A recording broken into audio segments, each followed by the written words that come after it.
You're live. Live feed. Are we live, Kale? Yes. Yes, you were live. All right, we're here. I'm Nick Bonner. This is Sam Morton.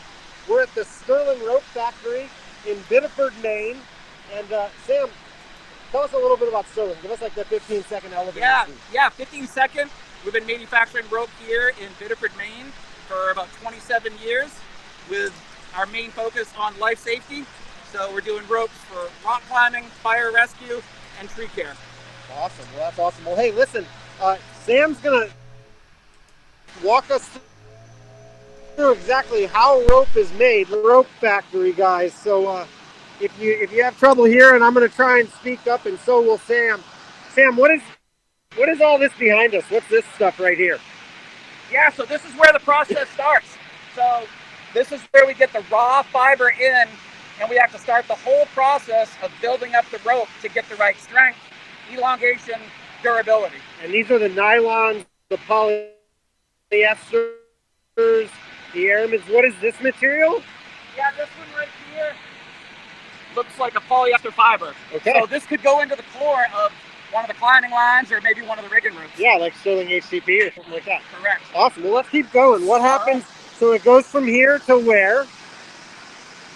So some of the first steps are getting the right twist levels and denier. Denier is basically, think about it, the thickness of the fiber, like a mass. So we start here and we're combining these little ends together. Yeah. To build up that denier and really to start the process of getting the elongation and handling correct. Oh, that's awesome. So it starts in these little bundles and then it gets turned into like a bigger, it's winding it up? Correct. Awesome. After it, you'll see this is one of the core fibers. So it started as this and it turned into this on these machines right here. Correct. Wow, that's really cool. You'll see on this one has a lot of twist to it. Yeah. So that actually is adding in mechanical elongation. Because as the twist expands and opens, it is providing shock absorption. For all of us like old school, remember like telephones, like all the little coils, you pull the cord. I remember that. Yeah. So this is probably going into a dynamic rock climbing rope. Oh wow, that's so cool. That's really cool. All right, let's. I see there's some color going on over here. You've got color, yeah. These machines are pretty incredible. Wow. So here, this is the. Don't stick your fingers in anything. Don't stick your fingers in anything. Nick, it's like when you were on the school bus. Yeah. Keep your hands inside. So this is one of the process for twisting the sheath fiber. So we want to make sure that the sheath fiber lines up with the core fiber to have similar elongation properties, if it's possible, trying to minimize or eliminate the milking. Oh wow, that's really cool.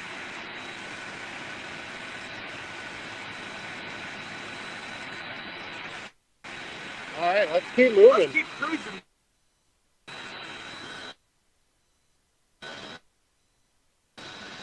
What are these?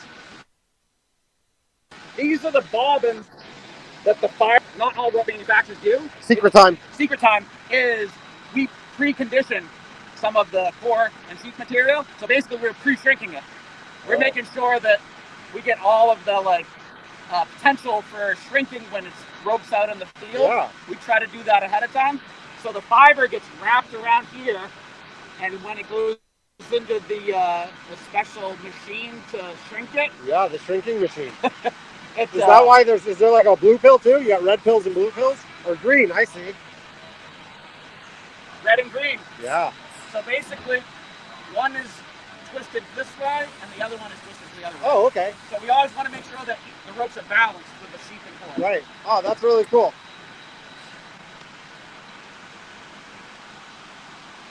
So at this stage, we're getting all of our core and sheath yarn twisted to the appropriate amount. We're building up that denier to the appropriate amount, and we need to get that fiber onto a usable format on the braider.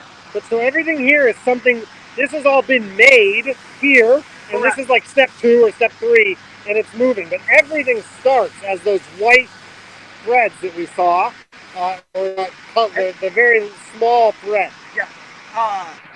We don't do any of the dyeing here, so the majority of the colored sheath yarns that you're seeing is a solution dye. Got it. So that's done during the process of manufacturing the fiber. But that's why sterling ropes don't bleed. So, correct. Yeah. So here, this is the fiber Oh, okay. that's already dyed. Can you believe your rope starts with this? Crazy. I certainly wouldn't climb on that.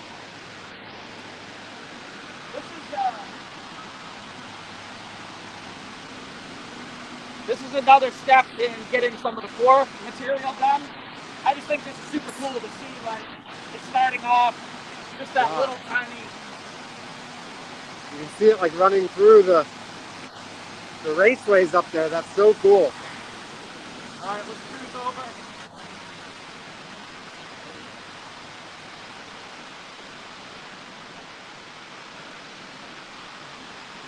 How we doing, Gil? Any viewers? We have a couple.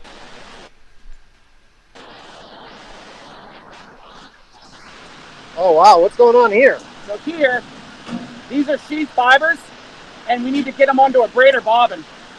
So it's already been twisted, plied, ready to go, but we need to get it onto that format so that we can braid it.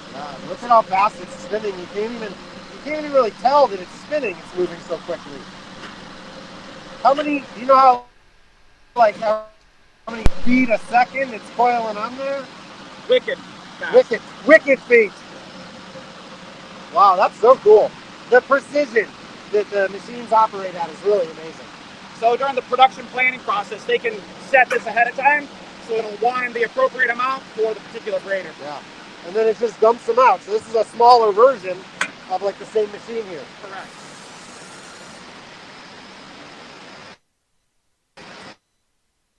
So these are, you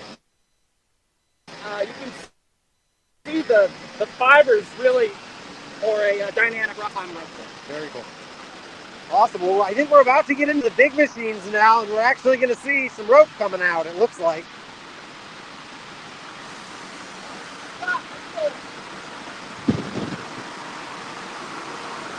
So what we can do is we'll take a cruise through.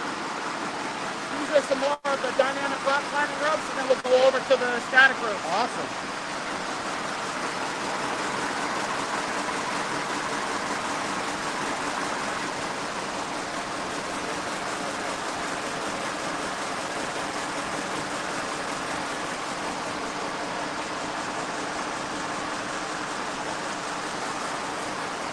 It's incredible. I'm sure you're like so tired of giving people these tours, but Oh, it's fun. People just love to see the process. It's just, some of it's just cool to look at even if they don't understand it. And it's also pretty cool that we're doing it right here in Maine. yeah, it's really cool.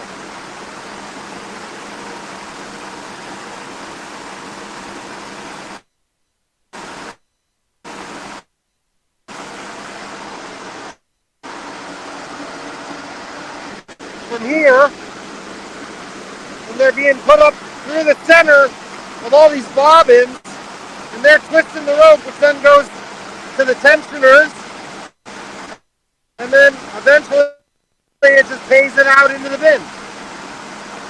You're hired. I'm hired.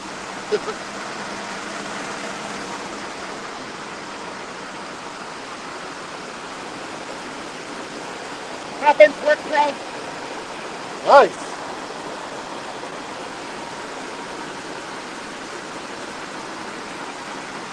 This is a little ID tape.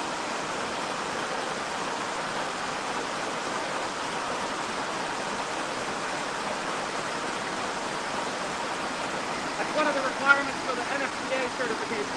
And then you guys are also ISO here, right? Correct, yep. And that means that you're one of the top, like 1 or 2% of all factories in the world in terms of standards and safety and reporting and documentation and traceability.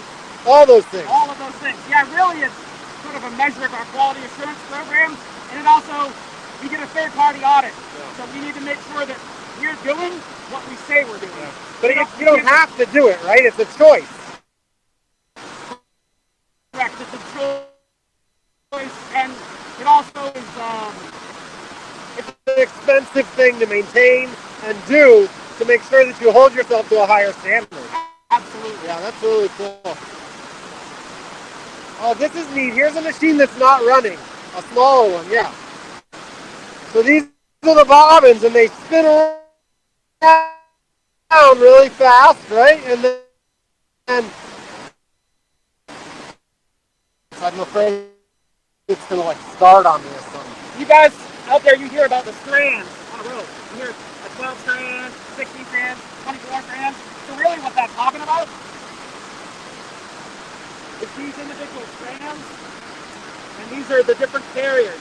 So that's the other terminology you'll hear, like a 32 carrier. That's basically these strands here that make up that. So somebody has to manually load all these, set them up so that they're woven correctly to start, and then monitor it. I mean, there's a lot going on here. There's, what, I think 2,000 rope braiding machines across a 14-acre interior space here. I won't talk to the specifics on size. It's big. It's a big facility. It's big, yeah. Let's move around this way. Okay, yeah, awesome.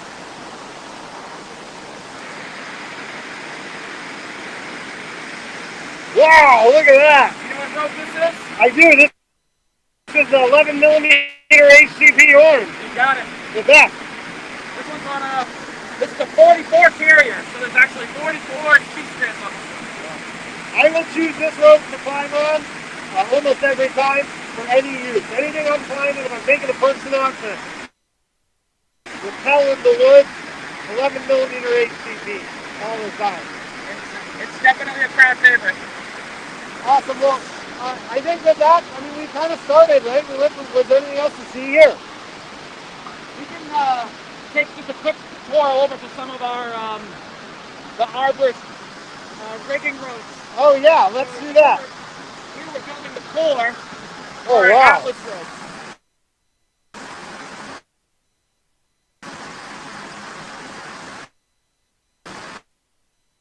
Huh. You know, stuff you get at Home Depot or things like that? Yeah, I mean, I guess all of the above. But really, we're, you know, even if we're building a rigging rope, we're building it to that really high level of quality, so you get consistent strength. It's starting off way back in the early process with the highest quality fibers. So it's really not one thing you can point to, but the Building is making some knot rope now, right? Knot rope made in the USA here in Maine. That's what I hear, yeah, that's awesome. That's good. I don't know if people are finding that out on this broadcast, but maybe. Look at all this stuff. You wouldn't have thought it would come in a bin like this, but this is the core of your Atlas rigging line, right? Yeah. So with the Atlas, it's a nylon puller, so it's going to give you some of that shock absorption,